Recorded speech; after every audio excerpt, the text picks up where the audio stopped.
Hey everyone, it's Simon here from High Playing Games. Hope everyone having a great day, and this is Monster Loves You, which I thought would be a charming and cute little game for us to pop in, do a couple of episodes of, whilst I'm currently AFK. So, how we begin your story? Where does it go again? Long ago, deep within a forest, monster called the Whaleness. Okay. That's right, long ago nestled in the heart of the forest was a monster village of Omen. You are born from slime that holds your memory. Monsters known for actions or an attitude or words and thoughts. Ooh, I'm going to be words and thoughts. You're not awake yet, but soon your first eye, how many, will open. Your simple dreams will give way to life itself. Your dream of... I'm going to be kind, helping the sick and soothing the woeful. Got some kindness. Your body is turning and twisting, growing solid in the middle, creating a vat of green slime. Time to be born. Okay, I will born myself. Let's do this. So, the beauty of Monster Loves Us is that you get your 5 kind of traits along the bottom, which are made up of your scores out of 100 of the choices that you make. Along the way, and your monsters and the way how you lead your clan, if you're able to lead your clan, will kind of decide the fate of the monsters and humanity around you. So, you awake in the searing season when the sun shines strongly overhead. Onward! Eyes open, you are a morsel, just barely born. You float in spawning vat, as if other morsels are exploiting each other, flailing and stealing food from each other. Try to swim, float a little longer. I'm a water baby, so I'd like to swim, personally. Another morsel swims towards you, it opens its mouth just up to you, it bites you. Ouch!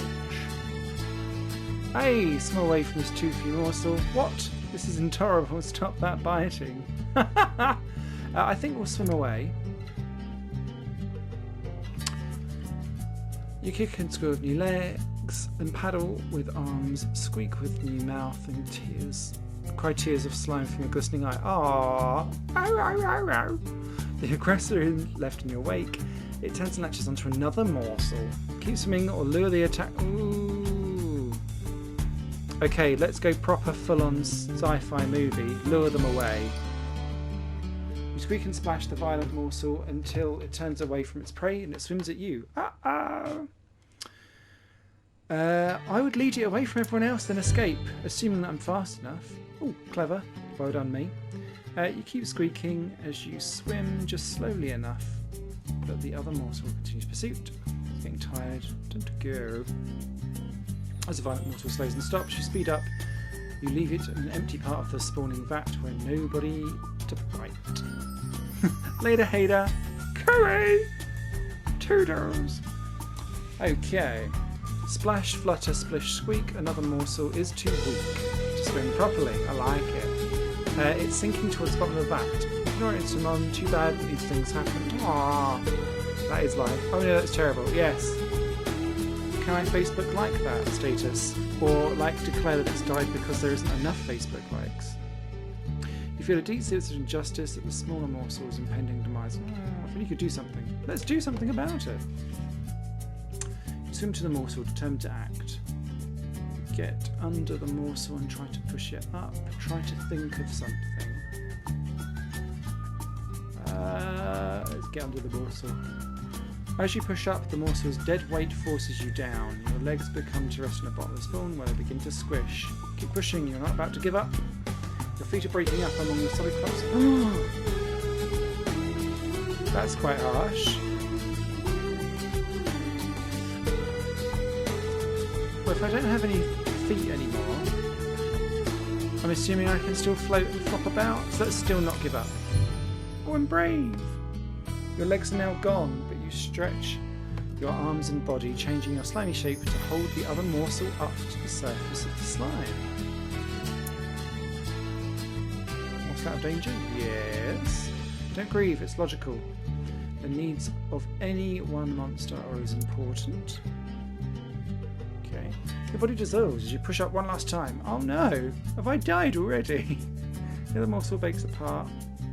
As any other. The two dissolving morsels reach for each other They come together to make a simple mass. Yay! You two are always will be one. Aww, I saved him. You've grown up too big for the spawning thatch. You must move on to the next stage to become monsterling. Ooh. Well, that sounds PG-13. No, don't grow up, or got any advice? I don't want to grow up, but let's do got any advice. You're going to get into some trouble, which is great. Exercise your bravery, cleverness, ferociousness, kindness and honesty. What kind of monster will you be? Indeed, to the Brood Cave and Adventure. Okay. So we've got... What's our scores at the minute? So kindness is at 9. Bravery is at 9. Honesty is at 0. Well, I've been true to myself. Cleverness, 9. Okay, so I'm just everything but honest and ferocious. Fair enough. Then up here is where you've got your respect bonuses and how many kind of things that you can do before your next turn of phrase. So you need to impress other monsters, and they'll talk about how amazing you are and hopefully respect you and follow you in your latest stages of life. So let's go adventuring. Now, where should we go? Let's do this. You notice a line of ants marching in and out the cave. They seem to be building an anthill. Ants? Take a closer look. The red ants, they look angry, big pincers and frantic big stingers. Deal with them before they bite everybody. Leave the problem to Elder Marianus. Marianus. I would deal with them because I'm proactive. Ooh, as you draw... Place the lines of the big ants, click their mandibles at you. Stop the ants, deceive them, use another monster to crush them. Scare the ants away.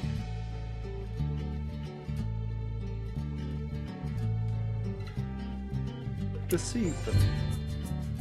You block off their path using a twig, dig a new one out of the cave. Luckily for you, ants are easily fooled. They leave and don't return. Yay! We were passive, we weren't aggressive, we did well.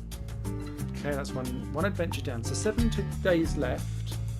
So I'm assuming I can only choose 7 of these. I quite like that face. Nash Nash and Gobclaws. Gobclaws sounds like some kind of mangy prostitute. Racing towards the ceiling of the cave. Already climbed away when Gobclaw invites you to join them. You don't say good way up.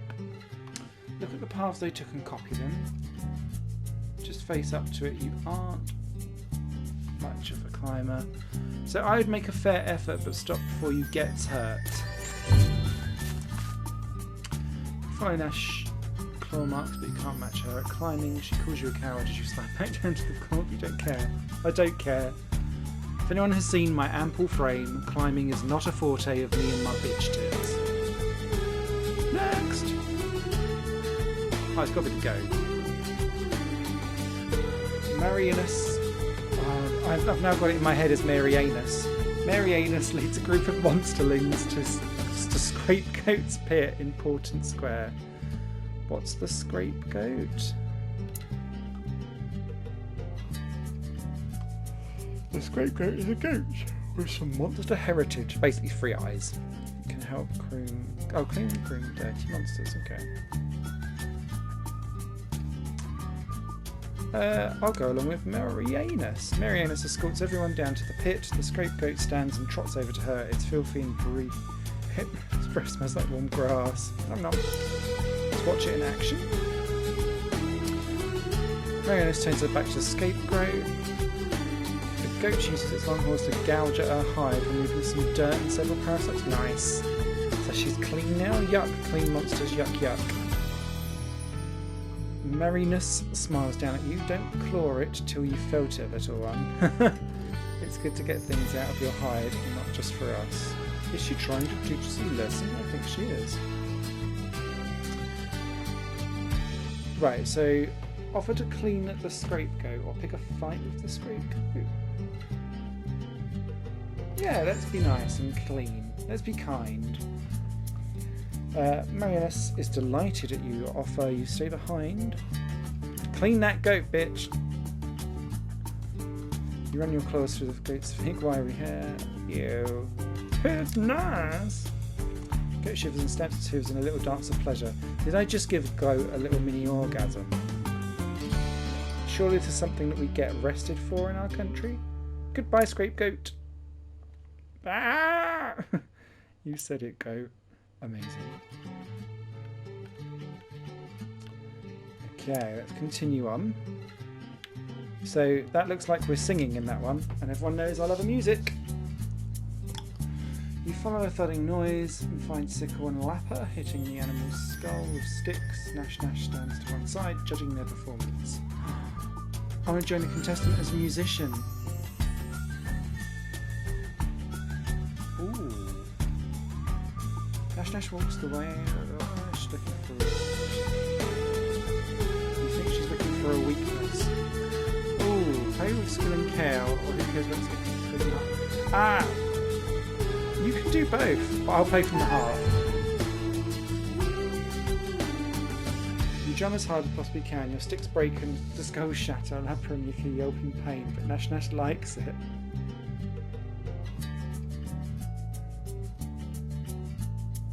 Keep drumming with the broken sticks. Stop drumming and accept your... I think I'll stop going and accept my victory.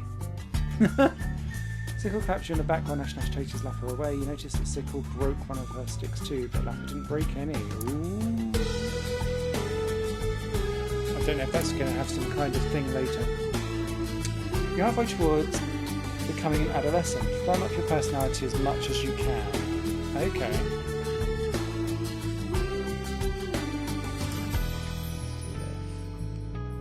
Gobclaw pulls you into a side tunnel. There's something under there, she says, pointing at a huge pile of bat guano. Will you help me dig it out? Go on then. I've had enough shit in my time. She's right, there's something solid under all this poop.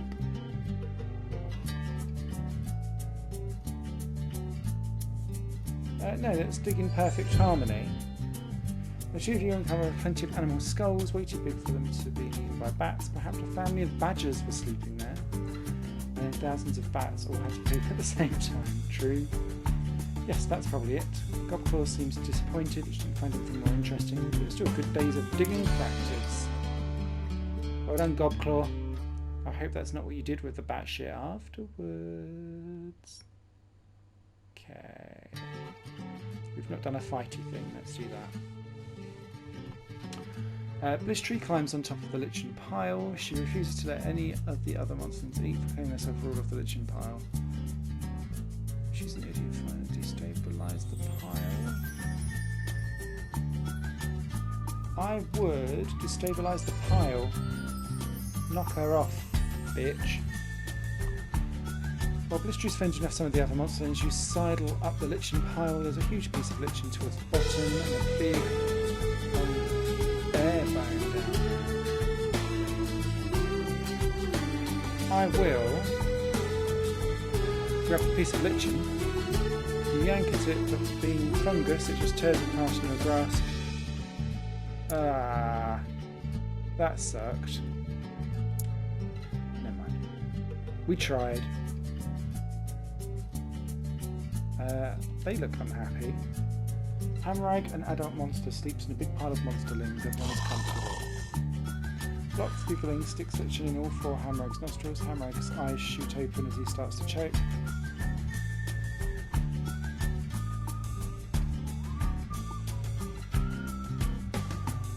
Oh, help Hamrag! You jump on Hamrag's head, knocks him sent the lichen loose. He spills and gasps and remembers he can breathe through his mouth. Hamrag glows past his jaw, scowling as though you haven't saved him. He roars into Master Node, who plugs his nose. Tell the fucking truth, because it'll only come back to bite us. Blotz did it. Hamrag thanks you, grabs Blotz and sits on him. While Blotz's breath rushes out and he can't inhale again, Hamrag stays there for a good long while. Great! Have we just killed someone? Never mind, it wasn't us. Let's do that because I don't know what that is. You notice a puddle of glowing slime at the back of the cave. It pulses like a heartbeat. Weird. Blotz shoves you towards it, daring you to eat it. Don't be a human baby.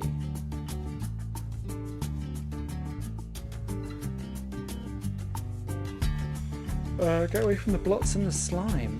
You free from Blotz, who's as surprised as he is amused. Other monsters call you out for being counterless. No, stand up to them. Turn around facing by behind your little heart's not in it. They mock you briefly before losing interest in doing other monsterly things. That'll do me. Oh my, you wake up and find you're no longer a little monsterling. You're growing up. Elder Maris calls the eldest monster in the group. You're one of the eldest. You should go and join them now. She looks grave. Let's go with the elder. Marinus shuffles down the long tunnel, turning this way and that among dozens of forking passages. Let's get forked.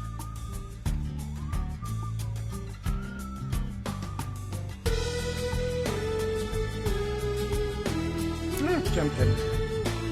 Fall in, fall some more. Fall and you're falling. Yes, some of them are crying. You can't see through the mist. Is it fog? Maybe clouds. Moans and groans and whispering screams. Where is this? It must be somewhere. You land on a smooth flat stone. Despite the swirling vapour, the bone is dry.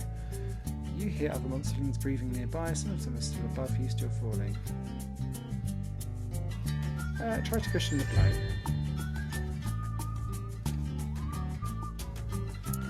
Gratitude's so important. We join some of the monsters. There are no more passengers out here. Some monsters begin to panic, others look determined. Let's take charge. Other monsters watch you curiously. Okay.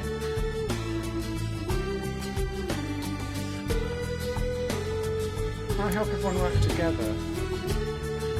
I believe in that as a system. You lead other monsters in a rousing song, pushing aside the trepidation. They advance through the twisting passages. Soon you've convened. Where is everyone? Chief swirls. It's ghosts! Hundreds of them everywhere! Ouch! One by one, the pale ghosts turn their attention to you. Their eyes glow different colours. I will stand fast. They all ask in unison, do you fear? I will wait and say nothing. The ghosts stare into and through you as you're made of mist. Why are you here? Lecture the ghosts about the monster life cycle. Let's do that.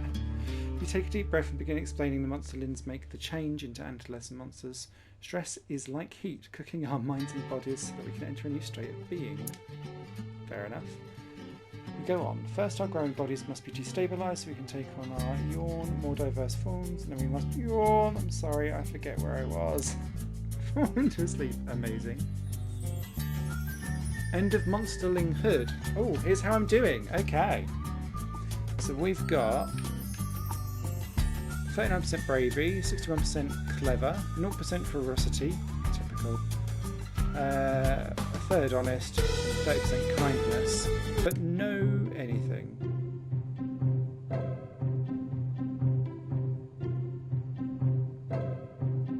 And I think that's probably a good place to stop this episode of